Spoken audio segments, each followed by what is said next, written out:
আমার নাম মোহাম্মদ আকিব হোসেন। আমি মিরপুর একজন স্টুডেন্ট অর্গানাইজার জুলাই সংগ্রামের। নতুন রাস্তায় একটা মেলার আয়োজন করে আয়োজক কমিটি দিদার এন্টারপ্রাইজ নামক একটা হচ্ছে ব্যবসা প্রতিষ্ঠান। তো তার নাম হচ্ছে যে মিরাজ, যিনি এই আয়োজন করে, আয়োজক কমিটির প্রধান নাম হচ্ছে মিরাজ।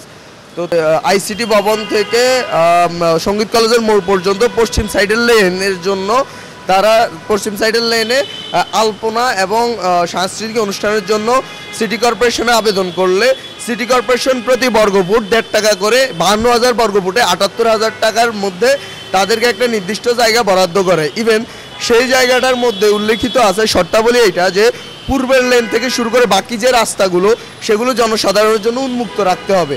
অথচ তারা উন্মুক্ত না রেখে রাস্তা বন্ধ করে পুরো নতুন রাস্তা জুড়ে তারা মেলার আয়োজন করেছে। ইভেন এক একটা স্টল থেকে যারা ওইখানে স্থায়ী বা অনেক দিন যাবত ব্যবসা করছে তাদেরকেও জিম্মি করে এক একটা স্টল থেকে 4,000, 5,000, 6,000 টাকা করে একটা রেজিস্ট্রেশন টোকেন মানি নিয়েছিল। তো আমি এই বিষয়টা নিয়ে প্রতিবাদ করেছি। ইভেন আপনারা দেখেছেন যে গত 2 দিন আগে প্রথম দিন, মেলার প্রথম দিন আমি রাস্তা ব্লক করায় আগারগাঁও নতুন রাস্তার মুখে পুরোটা জ্যাম লেগে যায়। তো 13 তারিখে আমি সিটি কর্পোরেশন থেকে সকল ডকুমেন্ট নিয়ে আসি। আমার কাছে সকল লিগ্যাল ডকুমেন্ট আছে, তারা কতটুকু জায়গার মধ্যে অনুমতি পেয়েছে, কতটুকু জায়গার মধ্যে তারা করতে পারবে, কত টাকা দিয়ে নিয়েছে, এই বিষয়গুলো আমি সিটি কর্পোরেশন থেকে নিয়ে আসি। রাস্তা বন্ধ করে যখন মেলা করছিল আমি রাস্তা খুলে দিই। দেন ওরা মোটামুটি আমার উপর ক্ষিপ্তায় একটা ছোট্ট ছেলে সে একটা কার্ড ঝুলিয়ে ভলেন্টিয়ার কার্ড ঝুলিয়ে আসছিল। তাকে যখন আমি আজ করি যে মেলার আয়োজককে, সে তখন এনসিপির নাম ভাঙায়। বিগত যেহেতু আমরা জুলাই সংগ্রাম করেছি, জুলাই সংগ্রামের এনসিপি বৈষম্যবিরোধী ছাত্র সবার সাথে আমাদের খুব ভালো পরিচয়, কমিউনিকেশন আছে। বাট আমার এমন কোনো নিউজ ছিল না। তারপরে আমি মেলার আয়োজক কমিটির সাথে কথা বলতে চাই। তো গতকালকে যে অনাকাঙ্ক্ষিত ঘটনা ঘটে, আমি স্টলেই ছিলাম। আমি বলেছিলাম যে তাদের নির্দিষ্ট জায়গার বাইরে যদি কোনো স্টল থাকে সেই স্টলের ভাড়া নেওয়ার এখতিয়ার তাদের নাই। ইভেন আমি দেবো না, আমি নিজে ব্যক্তিগত দেবো না, আশেপাশে কেউ যেন না দেয়, বিকজ অফ এটা লিগ্যাল না। তারা যে টোকেন মানির কথা বললো আমি সেটা দিতে চাই নাই। দেন ওনার কাছে যখন আমি লিগ্যাল ডকুমেন্ট চাই, ওইখানে কাউসার আহমেদ জিন্না নামক একটা লোক হলুদ টি শার্ট পরা, আপনারা যাকে খুব ভালোভাবে নোটিস করেছেন, হলুদ টি শার্ট পরা কাউসার আহমেদ জিন্না, উনি বারবার খুব এগ্রেসিভ হয়ে আমার সাথে কথা বলতে আসে। আমি ওনাকে নোটিশটা পড়তে বলি, উনি না পড়ে আমার সাথে খুব এগ্রেসিভ হয়। দেন উনি ওইখান থেকে চলে যায়। ওনারা যে কয়জন ছিল 5-7 জন ওইখান থেকে চলে যায়। যাওয়ার আমি ওই ভিডিওটা পোস্ট করি। তার কিছুক্ষণ পরে, আধা ঘন্টা সামথিং এরকম কিছুক্ষণ পরে এরা আসে। সবাই এসে আবার আমার সাথে এমন তুলুম হট্টগোল লাগায় দেয়। আমার হচ্ছে যে কথা কাটাকাটি করে। তখন পলাশ ভাই নামক এক বড় ভাই, উনি আমার সাথে খুব পোলাইটলি কথা বলছিল। ইভেন আমি ওনার সাথে কথা বলতেছিলাম যে ভাই আমার কাছে তো এমন এমন ডকুমেন্ট আছে, বাট কেন তাহলে আমার কাছ থেকে চাঁদা নেওয়া হবে বা টোকেন মানি নেওয়া হবে? আমি তো লিগ্যাল নোটিশটা দেখতে চাই। এই সময় ওই যে কাঠ পরিহিত ওই ছেলে এবং কাউসার আহমেদ জিন্নার নেতৃত্বে, মানে যে হলুদ টি শার্ট পরা, তার নেতৃত্বে হচ্ছে যে আমার উপর হামলা করে, আমার স্টল ভাঙচুর করে, স্টলের সব জিনিসপত্র ভেঙে ফেলে, লুটপাট করে নিয়ে যায়।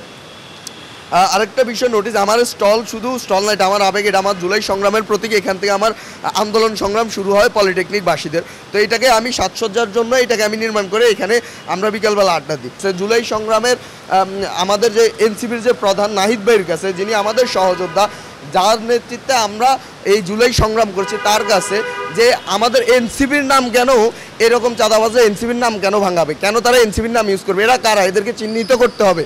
এদেরকে চিহ্নিত না করলে এই দলের নাম খারাপ হবে। জানতে পারি যে সিটি কর্পোরেশনের যে এজাজ আহমেদ ছিল, এজাজ আহমেদ না Ejaz Mahmud, I don't know, আমি ঠিকভাবে জানি না, সরি, এজাজ মাহমুদ।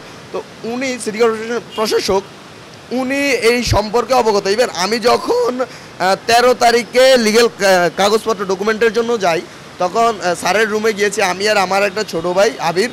তো আমরা যখন ওনার রুমে যাই কথা বলতে, আমাকে প্রথমেই ঢুকতে দিবে না। দেন আমি ওনার যে পিএস, ওনার সাথে জাকির হোসেন না কি ওনার পিএস, একটু মুরব্বি করে, তো ওনাকে আমি জানাই যে এমন এমন একটা অবৈধ মেলা হচ্ছে মিরপুর আগারগাঁও নতুন রাস্তাতে। উনি বললো হ্যাঁ সমস্যা নাই, তুমি এটা নিয়ে মানে বেশি বাড়াবাড়ি করে না। তখন আমি বুঝতে পারছি যে উনি এই বিষয়টা নিয়ে অবগত। দেন আমি স্যারের সাথে কথা বলি, ওনাকে আমি বলি যে স্যার এই বিষয়টা এইভাবে একটা অবৈধ মেলা হচ্ছে, আপনি দ্রুত স্টেপ নেন। উনি বললে যে কী হচ্ছে না হচ্ছে এটা আমার অবগত। আমি বললাম স্যার আপনি দ্রুত স্টেপ নেন, তা না হলে আমি লিগেল স্টেপে যাব, আমি প্রশাসন নিয়ে লিগ্যাল স্টেপে, উনি আমাকে বলতেছে আপনার যা খুশি আপনি করেন।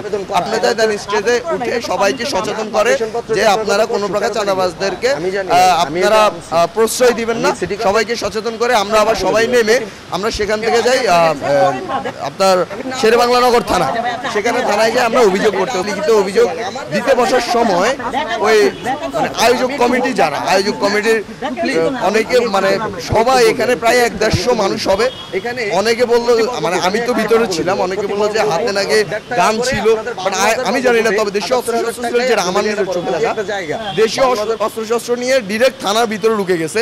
আমরা তখন জীবন রক্ষার্থে আমি ডিউটি অফিসারের রুম থেকে ডিরেক্ট গিয়ে ওসি সাহেবের রুমে গিয়েছি আশ্রয় নেওয়ার জন্য।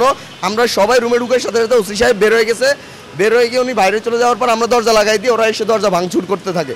আমরা দরজা ভিতর থেকে খুব শক্তভাবে লাগিয়ে দিই, আমরা সেখানে অবস্থান নেই, আমরা সেনাবাহিনীর জন্য অপেক্ষা করি। সেনাবাহিনী আসলে আমরা বলেছি সেনাবাহিনী আসলে আমরা এখান থেকে বেরোবো, বাট বাহির থেকে ফারভেজ নামে এক ছেলে, তারপর হচ্ছে জিন্না, কাউসার আহমেদ জিন্না, সে সহ বাইরে থেকে মানে দরজা ভাঙার চেষ্টা করতেছিল, দরজা ভেঙে ভিতরে ঢোকার চেষ্টা করতেছিল, আমাদের উপর হামলা করার চেষ্টা করতেছিল।